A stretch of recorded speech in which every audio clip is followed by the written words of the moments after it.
আপনারা দেখছেন বিকে টিভি, কোটি মানুষের কথা। আজকের সংবাদ।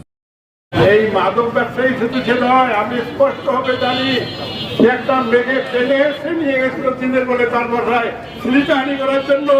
এই শিউলি আমি স্পষ্টভাবে প্রমাণ করে দিতে পারবো।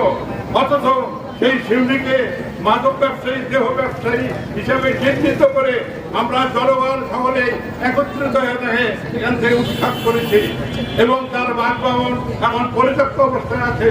কিছুদিন থেকে লক্ষ্য করতেছি এখানে কিছু কুশক্তি মহল তাদের সঙ্গে যোগাযোগ করে আমাদের এখানে আসার জন্য পায়তারা করতেছে।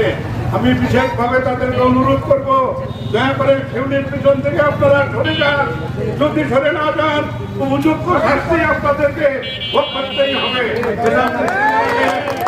আমার কথা হলো যে শিউলি কি এখানে থাকবে কি থাকবে না, আপনারা বলেন। থাকবে না ইনশাআল্লাহ। আমি আমার আলোচনা এখানে শেষ করলাম।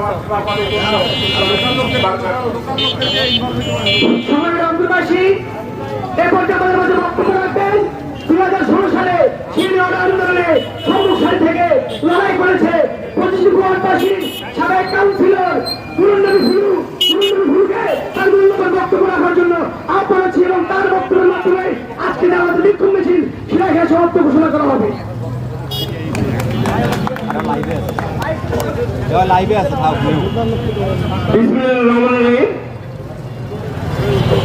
উপস্থিত 25 নং ওয়ার্ডের মুরব্বিয়ান, বড় এবং ছোট সকল ভাইরা, সকলকে আমার সালাম, আসসালামু আলাইকুম। আপনারা অনেকেই অবগত আছেন 2016 সালে পূর্ব সর্বল নবীনগর এলাকায়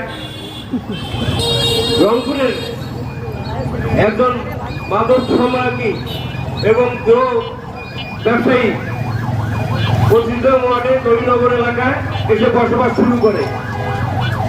তখন উক্ত এলাকায় মানে মাদক এবং জনগণের সরাসরি ঘটে। এই পরিপ্রেক্ষিতে অত্র এলাকাবাসী প্রথমে 2-4 জন প্রতিবাদ করতে গিয়ে নানা রকম হেনস্থার শিকার হয়।